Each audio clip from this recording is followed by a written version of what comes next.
এই আঁচনিটো আজিৰ পৰা আমি আনুষ্ঠানিকভাৱে আৰম্ভ কৰিব খুজিছোঁ। যিহেতু বহুখিনি নিবনুৱা যুৱক যুৱতী এই আঁচনিটোৰ কাৰণে অপেক্ষা কৰি আছে, সেইকাৰণে মই ভাষণ দিয়াৰ পৰিৱৰ্তে আঁচনিটো অকণমান বুজাই দিব খুজিছোঁ, যাতে সকলোৱে ইয়াত সহযোগিতা আৰু আবেদন কৰিব পাৰে।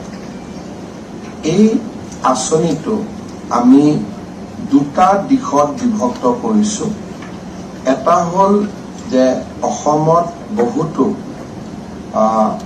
যুৱক যুৱতী আছে যিসকলে অভিযান্ত্ৰিক প্ৰতিষ্ঠান বা অভিযান্ত্ৰিক কলেজৰ পৰা ডিগ্ৰী লাভ কৰিছে, যাক আমি বেচেলৰ ইন ইঞ্জিনিয়াৰিং বুলি কম। তাৰপিছত আমাৰ এগ্ৰিকালচাৰ কলেজৰ পৰা তেওঁলোক এগ্ৰিকালচাৰ গ্ৰেজুৱেশ্যন লৈছে, ভেটেনাৰী কলেজৰ পৰা তেওঁলোকে ভেটেনাৰী গ্ৰেজুৱেটছ হৈছে, বা তেওঁলোকে ফিচাৰী কলেজৰ পৰা ফিচাৰী গ্ৰেজুৱেশ্যন লৈছে।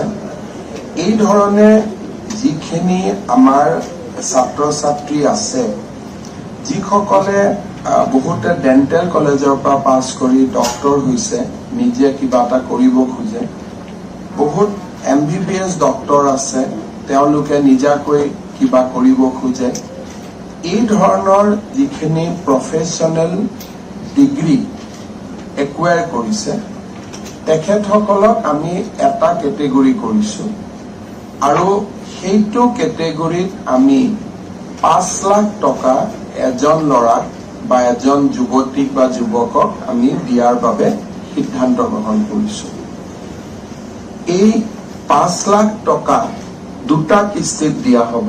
প্ৰথমতে 2.5 লাখ টকা দিয়া হ'ব, আৰু এবছৰৰ ভিতৰত তেওঁলোকৰ এই টকাটো খৰচ কি ধৰণে কৰিছে এটা থাৰ্ড পাৰ্টি এছেছমেণ্টৰ পিছত তেওঁলোকক বাকী 2.5 লাখ টকা দিয়া হ'ব।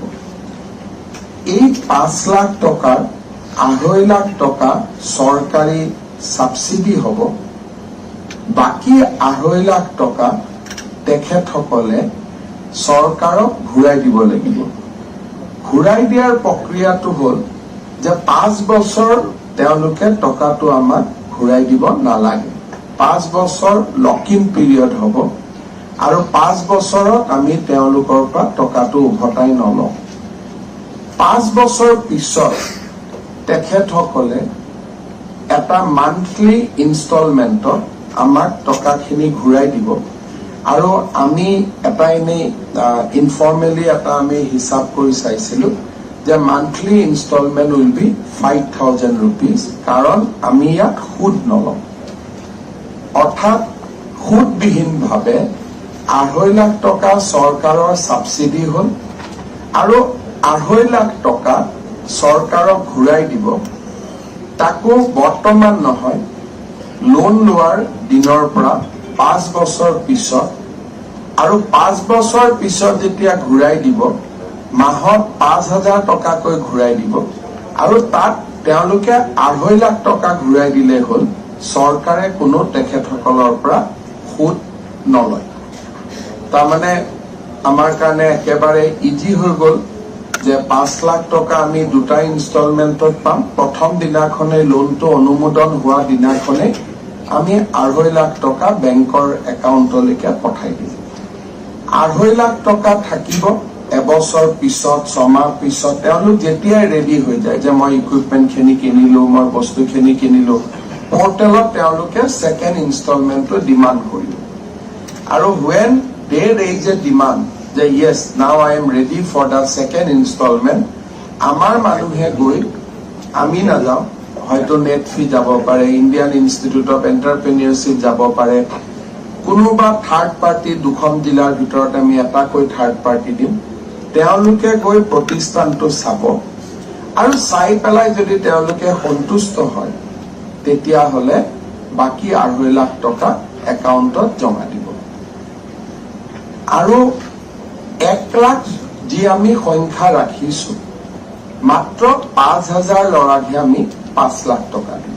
বাকি 95% অৰ্থাৎ টোটাল লোনৰ only 5% will be earmarked for category 1. বাকি 95% will go to the category 2. Category 2 again ইয়াতে আমাৰ দুটা কোয়ালিফিকেশন আমি ৰাখিছো যদি ST SC OBC হয় তেওঁলোকে ক্লাস 10 লৈকে পঢ়িলে হ'ব if they are ST SC and OBC কিন্তু যদি জেনারেল ক্যাটেগরি হয় requirement will be metric pass. So these are the two requirements.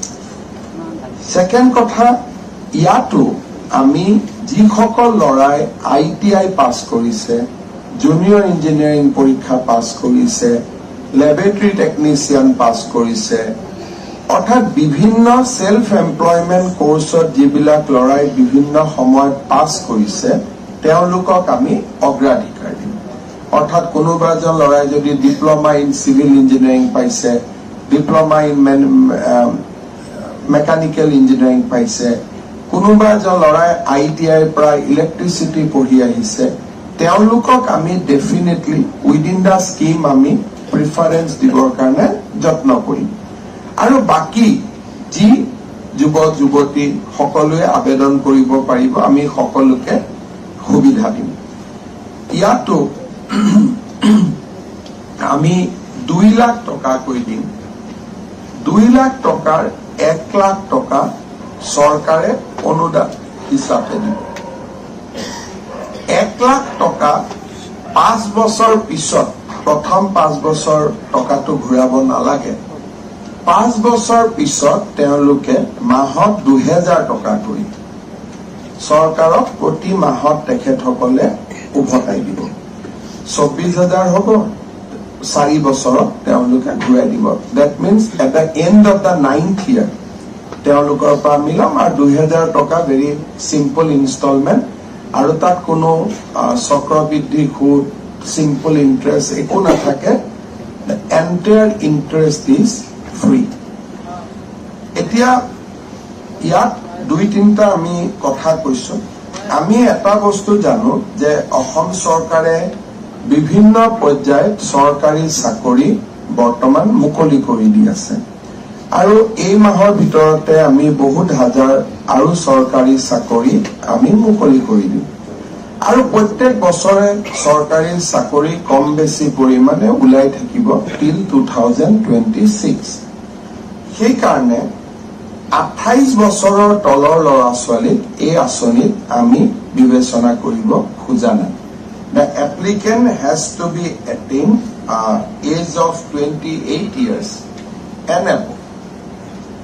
সাধাৰণ শ্ৰেণীৰ ছাত্ৰ ছাত্ৰীৰ কাৰণে 40 ইয়াৰ্ছলৈকে 28 to 40 ইয়াৰ্ছলৈকে আবেদন কৰিব পাৰিব কিন্তু ST SC OBC 43 বছৰলৈকে আবেদন কৰিব পাৰিব অৰ্থাৎ জেনাৰেল ষ্টুডেণ্টৰ আবেদনৰ ৰেঞ্জটো হৈছে 28 to 40 আৰু যিসকল জেনাৰেল নহয় ST SC OBC they can apply up to 43 years but minimum age is same 28 years or তলত আমি কাকো আবেদন কৰিব একাৰণে খোজা নাই যে সেই সময়ত মানুহৰ জীৱনত দুটা সিদ্ধান্ত হৈ থাকে যে চৰকাৰী চাকৰি কৰিম নে ব্যৱসায় বাণিজ্য কৰিম আৰু যদি চৰকাৰী চাকৰি আমি কৰো পঢ়া শুনা কৰো এই টকাখিনিয়ে যেহেতু আজিকালি মেৰিটক বাদ দি আন চাকৰি নহয় এই টকাখিনি পাই মোবাইল লৈ বুলেট লৈ বাইক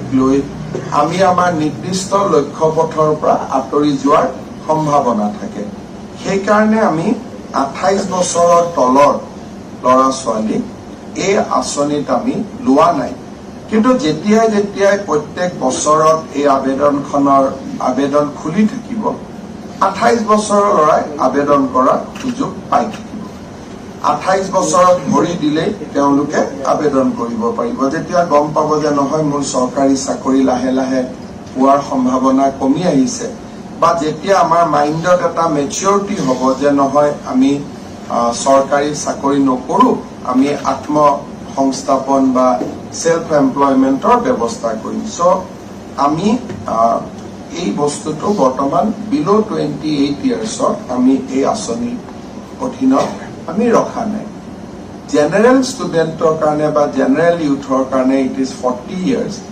আৰু non ST SC OBC non জেনাৰেলৰ কাৰণে ইট ইজ 43 ইয়াৰ্ছ ইয়াত কোনো সমষ্টি আৰু জিলা কোটা নাই আমি will not consider as per constituency or as per district.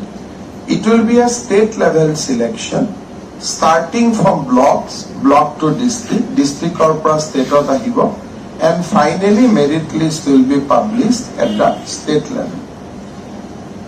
Yate lora ejone jetia selection hobo tar agote amar application thakibo ami 150-200 DPR আমি এটা পোর্টেলত রাখিম CM ট্রিপল এর এটা পোর্টেল থাকিব যে 5 লাখত আমি কি কৰিব পাৰো 2 লাখত আমি কি কৰিব পাৰো 150-200 খন আঁচনি আমি আঁচনি বনাই আছো 150-200 আঁচনি পোর্টেলত থাকিব আৰু এটা বিজনেস প্ৰসেস প্ল্যান থাকিব যে আমি যদি সাপোজ আমি এখন সৰু ইলেক্ট্ৰিসিটিৰ দোকান খুলিলো এই দোকানখনত কি কি ইকুইপমেন্ট লাগিব কেনেকুৱা ইকুইপমেন্ট লাগিব আমাৰ মান্থলি ইলেক্ট্ৰিসিটি কষ্ট কিমান আহিব ঘৰ ভাড়া কিমান আহিব এটা বিজনেস প্ল্যান এটা আমি বনাই দিম সো দ্যাট লৰাজনে এটা নিৰ্দিষ্ট কোৰ্স এটা সিলেক্ট কৰাত সুবিধা হয় গতিকে আমি আমাৰ যেটো পোৰ্টেল থাকিব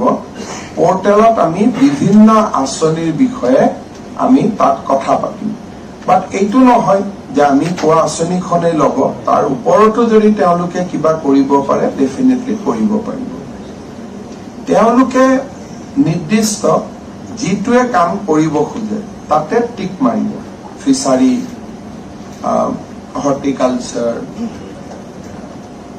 গ্ৰোসাৰী shops auto rickshaw buses electricity mechanical shop যি আছে তেওঁলোকে আবেদন পত্ৰখনত তেওঁলোকে এটা ক্লিক কৰিব যে মই এই কামটো কৰিব খোজো সিলেকশনৰ পিছত আমি তেওঁলোকক এটা এমহীয়া ট্ৰেইনিং প্ৰগ্ৰাম দিম যদি সাৰ্ভিস সেক্টৰৰ ওপৰত তেওঁলোকে সেৱা খণ্ডৰ ওপৰত আবেদন কৰে then the training will be management training যে টকা কেনেকে কৰিব লাগে বেংকত কি ৰাখিব লাগে এই টকাখিনি লৈ আকৌ মুদ্ৰা লোনো আমি লব পাৰো কাৰণ এই টকাটো যেটো বেংকৰ লগত লিংক নহয় দিস ইজ আউটসাইড বেংকিং নৰ্মস গতিকে এই টকাখিনিক আমাৰ ডাবল কৰাৰ উপায় কি কি আছে যে 2 লাখ টকাটো ইয়াৰ পৰা পালো and we can take a mudra loan of 2 lakhs so you can become 4 lakhs বা আন PME PGP খাদি বোৰ্ডৰ বিভিন্ন আঁচনি আছে সো এনেকে আমি লৰাজনক বা ছোৱালী গৰাকী 2 লাখ টকাটো কেনেকে আমি আৰু বঢ়াব পাৰি থ্ৰু দা বেংকিং চেনেল এইবিলাকৰ বিষয়ে আমি ট্ৰেইনিং দিম একাউন্টেন্সি ট্ৰেইনিং দিম অকনমান ট্ৰেইনিং দিম if the training is within the state of Assam তেতিয়াহলে আমি ট্ৰেইনিঙৰ মানটোত আমি 5000 টকা লৰাজনক আমি স্টাইপেন্ড দিম কিন্তু যদি লৰাজনে কয় যে নহয় মই এটা ফিচাৰী কৰিব খোজো আমি ভাবো যে নহয় লৰাজনক পুছা এগ্ৰিকালচাৰ কলেজত আমি ট্ৰেইনিং দি আনো then we will give him a stipend of rupees 10,000 for that month and plus training institute of যেটো পইচা দিব লাগে that will be paid by the state government so training institute will be paid by the state government or third party will be paid by the state government but students বা youth jone যেহেতু এমা ট্ৰেইনিঙত নিজৰ সময় দিব so they will be entitled for rupees 10,000 if it is within the state of Assam it is 5,000 and if it is outside the state of আমাৰ বাহিৰত তেতিয়াহলে আমি তেওঁলোকক ট্ৰেইনিং দিম আৰু যদি কিবা কাৰণত তেওঁলোকৰ ট্ৰেইনিংটো আমাৰ স্কিলৰ ট্ৰেইনিং বিলাকৰ লগত খাপ খাই যায় এতিয়া আমি বহুত স্কিল বেস ট্ৰেইনিং দি আছো গতিকে তেওঁলোকৰ যদি ট্ৰেইনিংটো স্কিলৰ মডিউলৰ ওপৰত হৈ যায় then they will give a additional certificate on skill also যদি সেই মডিউলৰ লগত খাপ খাই যায় ইয়াৰ পিছত আমি প্ৰথম বছৰ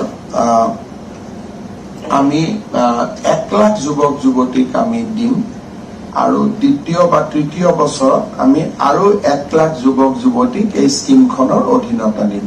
So within 3 years till 2026 April, our target audience will be 2 lakhs. But as of now, আমি 1 লাখ যুৱকক আমি দিম। আমি এমপ্লয়মেন্ট এক্সচেঞ্জত চাইছো যে 28 years to 42 years ৰেঞ্জত we have 6 lakhs unemployed youth.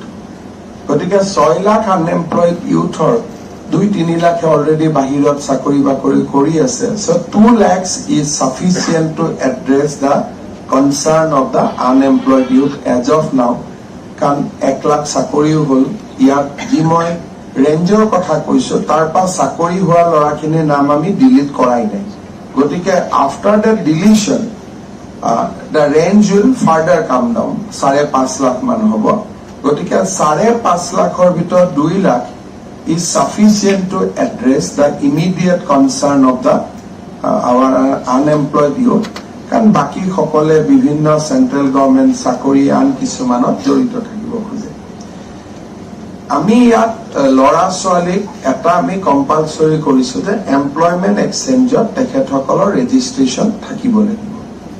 গতিকে কাৰোবাৰ যদি এমপ্লয়মেন্ট এক্সচেঞ্জ ৰেজিষ্টাৰ নাই, আমাৰ পৰ্টেলটো যেতিয়া তেওঁ হিট কৰিব, he will be directly taken to the portal of the employment exchange. গতিকে তেওঁ তাৰ পৰাই একেটা হিটতে তেওঁ এমপ্লয়মেন্ট এক্সচেঞ্জৰ পৰ্টেলটোতো তেওঁ নিজক ৰেজিষ্টাৰ কৰি ল'ব পাৰিব। ইয়াৰ পিছত আমি এই 2 লাখ টকাৰ ক্ষেত্ৰতো প্ৰথমতে আমি 1 লাখ টকা দিম।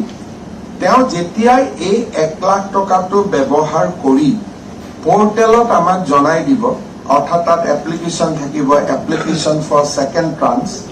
তেওঁ যেতিয়াই ছেকেণ্ড ট্ৰান্সৰ আবেদন কৰিব, আমি থাৰ্ড পাৰ্টি ইনস্পেকশ্যনৰ পিছত ছেকেণ্ড ট্ৰান্সৰ আমি তেওঁলোকক এই পুঁজিখিনি মুকলি কৰি দিম। যিসকল ল'ৰা ছোৱালীয়ে প্ৰথম ট্ৰান্সটো লৈ তেওঁলোকে অপব্যৱহাৰ কৰিব, তেওঁলোকক আমি ভৱিষ্যতে চৰকাৰী চাকৰি আদিৰ কাৰণে কোনো আবেদনত তেওঁলোকক আমি গ্ৰহণ নকৰোঁ। বিজনেছ এটা লছ হোৱাটো বেলেগ কথা, কিন্তু টকাটো লৈ অপব্যৱহাৰ কৰাটো অপৰাধ হয়। So he will not be considered for any government employment or any government support service if he wastes the money.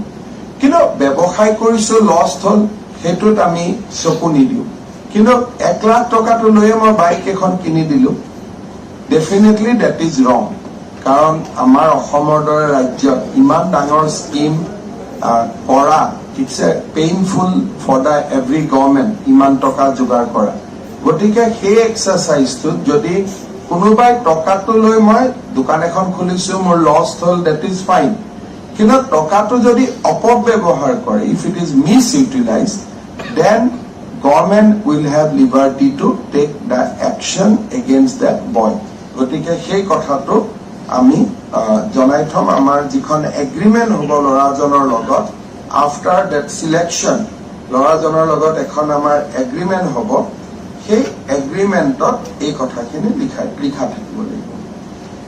আমি যদিও কৈছো এমপ্লয়মেণ্ট এক্সচেঞ্জত আজিয়ে ৰেজিষ্টাৰ কৰিব পাৰিব, কিন্তু ল'ৰাজনৰ আৰু এটা মিনিমাম কোৱালিফিকেশ্যন লাগিব যে তেওঁ অন্তত বেংক একাউণ্ট এটা 31 ডিচেম্বৰৰ আগত হ'ব লাগিব। He should have a bank account which is open prior to 31st December 2023. 31st December 2023 আগত তেওঁৰ বেংক একাউণ্ট এটা থাকিব লাগিব, যি একাউণ্টে নহওক কিয়, প্ৰধানমন্ত্ৰী জনধন হওক, স্কলাৰশ্বিপ হওক, চাম একাউণ্ট তেওঁ থাকিব লাগিব।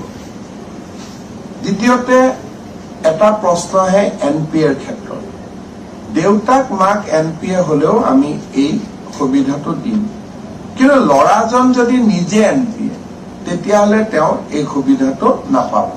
কিন্তু দেউতাক মাক বা ভায়েক যদিও কোনোবা ঘৰৰ এনি আদাৰ মেম্বাৰ NPA হলে আমাৰ কোনো অসুবিধা নাই।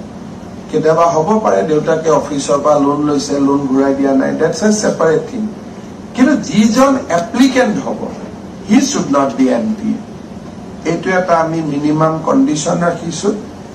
আৰু এটা আমি কণ্ডিশ্যন ৰাখিছো যে এটা ফেমিলিৰ পৰা বায়লজিকেল ফাদাৰ মাদাৰ যাৰ সেম, তেওঁলোকে এটাই লোন পাব। তিনিজন ল'ৰা আবেদন কৰিলে তিনিটা নাপাব। From the same biological parent only one application will be considered. Going ahead, আমাৰ যেতিয়া স্কিমটো অলপ ষ্ট্ৰিমলাইন হৈ যাব, ভাল হৈ যাব, তেতিয়া আমি second we can consider at some point of time. কিন্তু এতিয়া বায়লজিকেল পেৰেণ্টৰ পৰা বা মোৰ জৈৱিক বা মোৰ যিটো নেচাৰেল দেউতা মা, তাৰ এটা সন্তানেহে এই আঁচনিত সুবিধা পাব।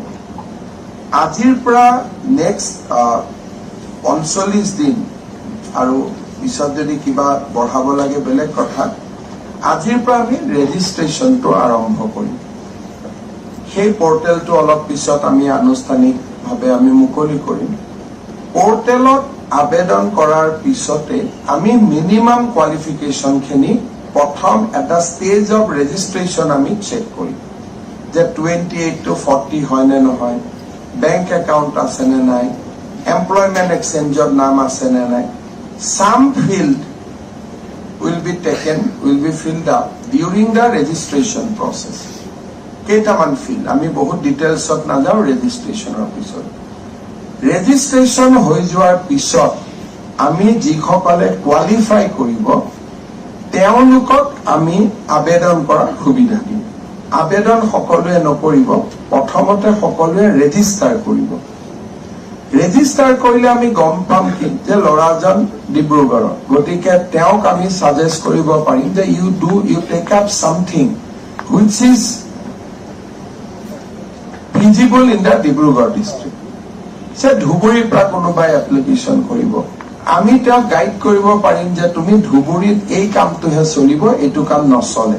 তুমি গুৱাহাটীত আবেদন কৰিছা, গুৱাহাটীত এইটো কামহে চলিব, এইটো কাম নচলে। So that application কৰাৰ সময়ত we can guide the student. গতিকে first 45 days will be registration. Registration will be followed by application. Application will be followed by district level selection, ultimate state level selection. And আমি এটা মনে মনে target লৈছো যে বহাগ বিহুৰ দিনাখন if we can dispatch the first batch, first tranche. যদি 5,000 ল'ৰা ট্ৰেইনিং খতম হৈ যায়, উইল ষ্টাৰ্ট উইথ 5,000। 10,000 ল'ৰা ট্ৰেইনিং খতম হৈ গ'লে আমি 10,000। এনেকুৱা হ'ব পাৰে যে 1 লাখ ল'ৰাক একেলগে ট্ৰেইনিং দিয়াটো প্ৰেক্টিকেলি ফিজিবল নহয়। গতিকে প্ৰত্যেক মাহত যাৰ যিমান ট্ৰেইনিং কমপ্লিট হৈ থাকিব আমি সিমানক ডিছবাৰ্চ কৰি গৈ থাকিম। মেবি এভৰি মান্থত আমি 10,000 কৰি গৈ থাকিলে এপ্ৰিল টু ডিচেম্বৰৰ ভিতৰত ডিছবাৰ্চমেণ্ট উইল বি কমপ্লিটেড। আৰু কিছুমানৰ যিবিলাকৰ চিম্পল কেছ হ'ব যে মই গাড়ী এখন ল'ব খুজিছো, অটো এখন ল'ব খুজিছো, য'ত বহুত বেছি ট্ৰেইনিং আদি জড়িত নাই, তেনেকুৱা ক্ষেত্ৰত we can start the disbursement even 1 month before in place of April. Even we can start in the month of March also, depending on the application. আমি আমাৰ স্কিমখনৰ বিষয়ে আমি ক'বলগীয়া কথা এইটোৱে আছিলে। বাকী স্কিমখনৰ ডিটেইল আমি এটা পোৰ্টেল বনাম, maybe it will take 2-3 days। মুখ্যমন্ত্ৰীৰ আত্মনিৰ্ভৰশীল অসম অভিযান, তাতে FAQ থাকিব, ফ্ৰিকুৱেণ্টলি আস্কড কুৱেশ্যন থাকিব, তাতে আমাৰ স্কিমছ বিলাক থাকিব। মনত যিবিলাক প্ৰশ্ন হ'ব সেই খুদনিবিলাক আমি পোৰ্টেলটোত গৈ পেলাই আমি মুকলি ৰাখিব পাৰিম। And will start after 7 days a small call centre also. কোনোবা ল'ৰাই যদি স্কিমটোৰ বিষয়ে ছোৱালীয়ে জানিব খোজে, ডিছকাছ কৰিব খোজে, at least they can call that call center. আৰু কেইটামান জেনেৰিক কুৱেশ্যনে থাকিব, পিছত আইডাৰ থ্ৰু দ্য নিউজ পেপাৰ আমি এই কুৱেশ্যনখিনি এনচাৰ কৰি দিব পাৰিম। Call center will note down the question and question can be answered and it can be sent to the through a text message to every applicant, because in the registration state we are going to capture their mobile number. So we can send a detail helping eta jitu lage through some text message ami applicant hokolok ami guide kori jabo parim teloke question khini call center udhibo ami record korilok then we will prepare a generic answer script and we can load it on the portal itself nohole paper nohole through customized text message we will be able to send the answer গতিকে মোটামুটি আমাৰ এইখিনি আমাৰ জানিবলগীয়া কথা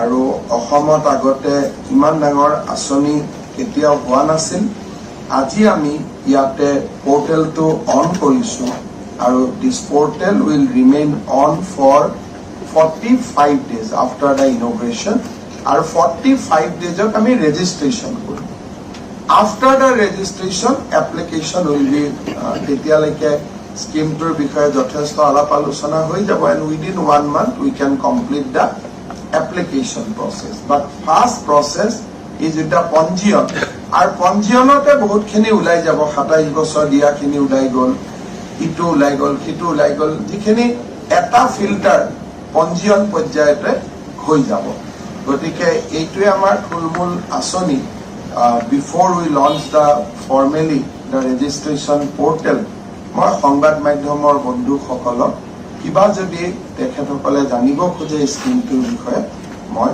জনাব পাৰিম the total expenditure of this scheme চৰকাৰৰ total যিটো 2 লাখ যিটো আমি কৰিছো 2 লাখত আমি যিটো 5 লাখৰ সেই 5 লাখৰ ট্ৰেইনিং কষ্ট লোন গ্ৰান্ট গোটেই মিলি we think that we need to spend around 5,000 crores.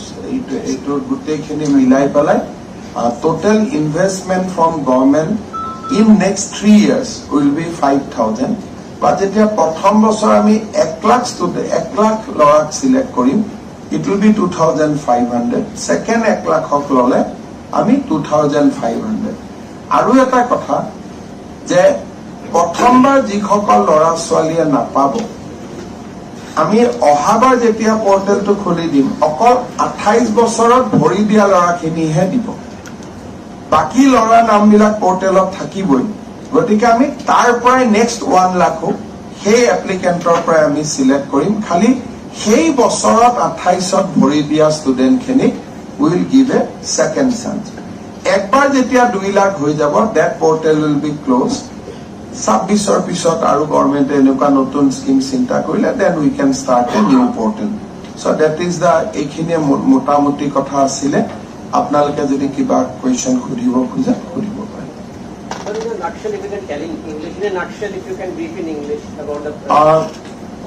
as per our election promise today after successfully completing 1 lakh government job today we are starting a new scheme whereby unemployed educated youth will get rupees 5 lakhs and rupees 2 lakhs in 2 different categories.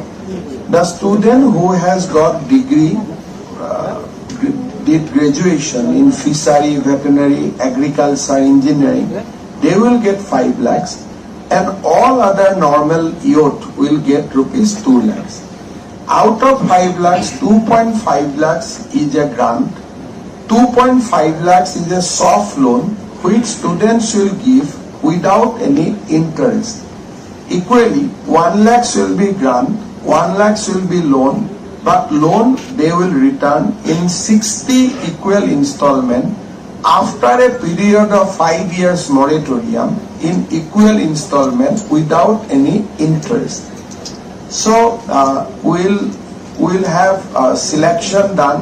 They will be monitored through third party, and second installment will only be released after the evaluation process is completed by a third party.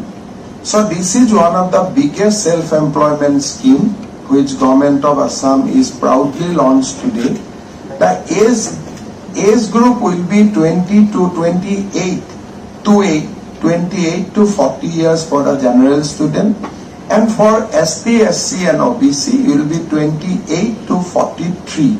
So we hope that these schemes will be able to create a very positive environment in our state. And of course, মই এটা কথা ক'ব পাহৰিছিলো, ইয়াৰ ভিতৰত যদি কোনোবাই চৰকাৰী চাকৰি পায়, we will recover the loan amount from his salary, but we will not recover the grant amount. We will only recover the loan amount from his salary. Grant amount we will not recover. This is the আৰু যদি কাৰোবাৰ কিবা প্ৰশ্ন আছে কৰিব পাৰে। আৰু যদি প্ৰশ্ন নাই আমি ফৰ্মেল ফাংচনলৈকে যাব পাৰোঁ। ধন্যবাদ মহাশয়। এতিয়া মুখ্যমন্ত্ৰী আত্মনিৰ্ভৰ অসম অভিযান পোৰ্টেল উন্মোচন কৰিবলৈ লোৱা হৈছে। অসমৰ মাননীয় মুখ্যমন্ত্ৰী ডক্টৰ হিমন্ত বিশ্ব শৰ্মাদেৱক এই শুভ কাৰ্য সম্পন্ন কৰিবলৈ বিনম্ৰ অনুৰোধ জনাইছো।